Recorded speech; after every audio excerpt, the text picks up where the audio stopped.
In a future that has long since forgotten its past, where new civilizations have been built atop the ruins of the old across the origin system, where war and turmoil are constant, and where greed has become virtue, you have awakened.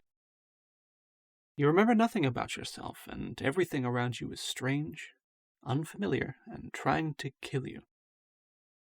I am Vorge, Seeker of Truth, and I am here to guide you in this fallen empire, and help you piece together the broken fragments of history.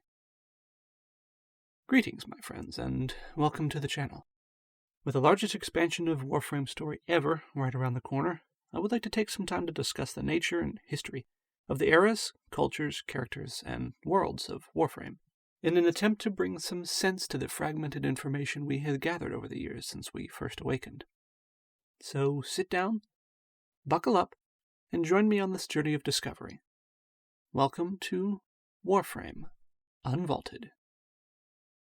Before we dive into our first topic of study, allow me to give you a brief overview of this series. Warframe is both very rich in history and background, on everything from the factions to characters to even individual weapons, but a very significant portion of this information is scattered across dozens of snippets, codex entries, and conversations, and even Cephalon Samaris' data logs, and is hardly easy to grasp in its entirety.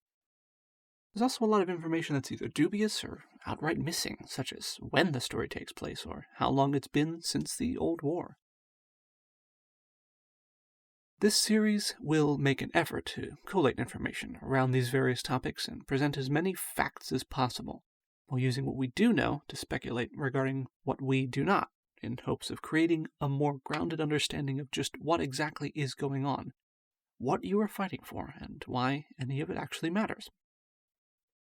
It should perhaps go without saying, but there will be a lot of spoilers here for the game, both for quests and important characters. So if you're new to the game, this is the part where I warn you not to proceed unless you don't mind being spoiled, and you're keen to get to know your surroundings.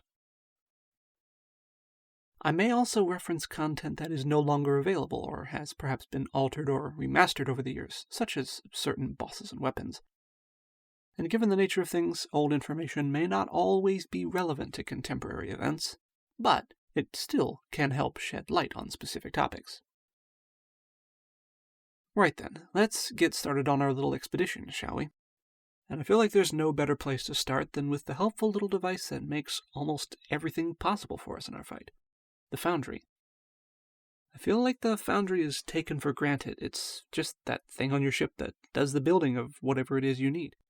From ammo, shield, and energy restoration items to ciphers to weapons, sentinels, and most importantly, warframes, the Foundry just needs a supply of materials and it does all the work for you. The question is, though, how? Is the Foundry just a simple 3D printer where you throw in chunks of rubido, nanospores, and oxium to make something new? Or is it an underappreciated product of the advanced technology of the Orokin Empire, with powers not readily apparent? I think I can confidently prove to you that it's the latter. The first thing you'll discover with the Foundry is typically a blueprint to remove Captain For's Ascaris probe from your Warframe, at least in the classic story, which may perhaps change in the new player experience of the new war, and is a subject I may revisit if there's a significant change. Cephalon Ordis is very keen on encouraging his operator to restart the Foundry, and the Lotus is just as keen on getting the Ascaris removed, giving you an introduction to the way the Foundry works.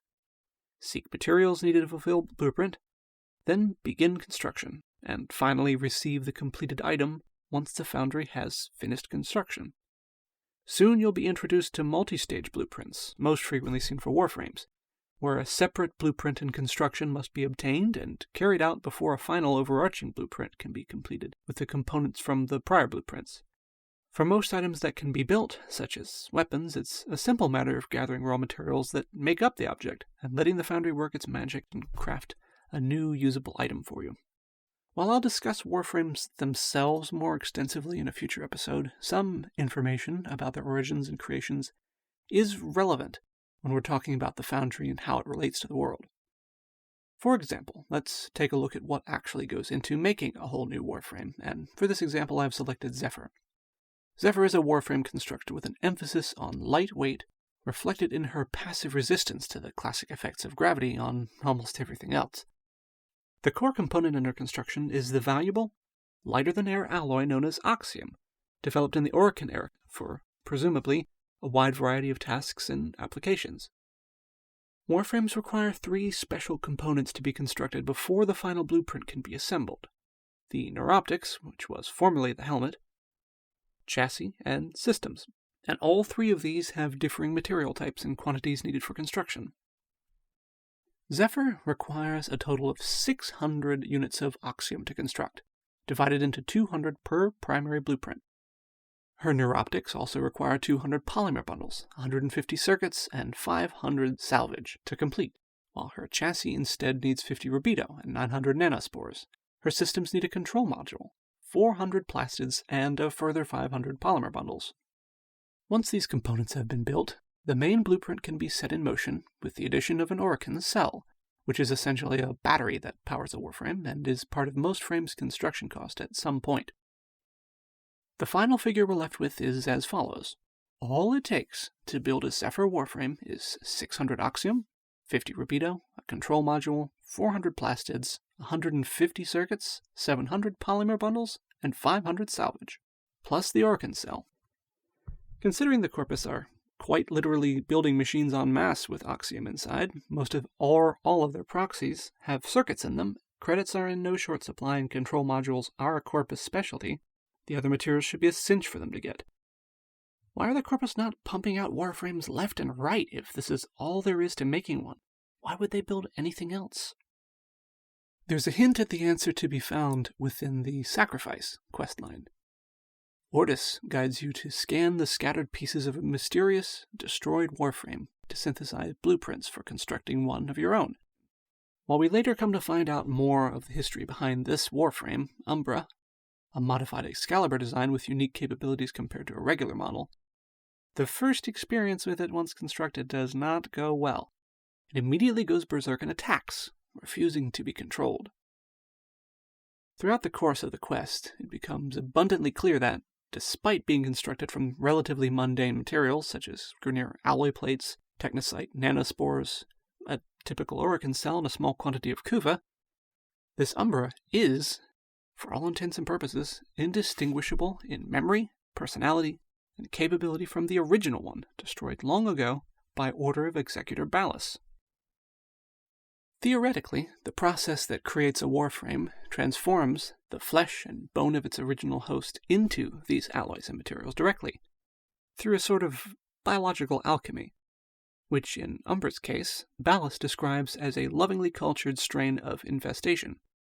After all, it's clear that contemporary strains are able to subsume almost anything, from the more human Corpus and Grineer, to Corpus proxy robots, to entire ships, and even cephalons such as Jordis. The fact that it can, and does, incorporate both biological and non-biological material in its collective is evidence that there is potential for it to mix or alter these states of matter, particularly in the case of living victims. The result would be, in this case, that while an original subject, an ordinary human, given such a strain of the infestation, cultured and designed to transform him or her in a specific way to fulfill a task or role for the Orokin, which almost invariably seems to have been an intended class of drone soldiers, would end up being transfigured into a living metal warrior, immune to hunger and thirst, running on a battery instead of a heartbeat, and able to withstand conditions the Dax servant soldiers could not. This implies a significantly advanced technology level in our humble foundry, an ability to create a fully functional, living copy of an original subject, potentially complete with their original memories, capabilities, and even emotions. This is far above anything the Grineer or Corpus have ever displayed, as the Grineer rely on simple mass production of both their clone soldiers and their relatively primitive weapon designs, while the most advanced technology the Corpus display tends to be seen in their advanced proxy robotics. Alad V stands out among the Corpus for his use of Warframe technology in the Zanuka project and Hyenas, as well as his melding of both infested and sentient technology with that of the Corpus, the Mutalist and Amalgam programs respectively. What Aladvi lacks in common sense, he makes up for in being a technological visionary among the Corpus. And beyond the products of his labs, Corpus technology is comparatively conventional. By this, we can make the clear assumption that neither the Grineer or the Corpus possess the same level of technology as that found in Atenno's Orbiter Foundry. It is quite possible that this is lost technology as far as the rest of the Origin system is concerned. And perhaps one of the many reasons Captain, formerly Admiral Vor, was so keen to get his hands on a fully functioning Warframe. His obsession with Orokin technology is clear, between him always carrying his precious Yamaski with him and his own unique pistol, the Seer, built with Orokin technology and inspiration, and designed by Vor himself. Though he seems keenly interested in your Warframe itself at first, it's not impossible that he has further designs, and maybe getting access to a foundry is one of them. After all, the Grineer are nothing if not resourceful, creating a host of prosthetics for arms, legs, and even eyes, many of them brimming with relatively advanced technology, for the Grineer anyway, and it stands to reason that they could probably figure out how to graft pieces of Warframes to themselves, if they could only make them. Furthermore, the Lotus tells us that Zanuka is quite literally made from the bodies of fallen Tenno, so it's clear that the mundane metals and alloys that make up a Warframe can be used in other projects with a little innovation. I think it's quite fitting to look at the Foundry first on this series, as it's quite literally the foundation of your arsenal. And any progression you make, you're probably going to be making extensive use of the Foundry to give you more equipment to master and command. There is much we have lost or forgotten, but in the heart of your Orbiter, a small piece of miraculous technology from the old Empire still pumps out first-rate firearms, sharp blades, and magnificent Warframes, a relic with seemingly limitless potential.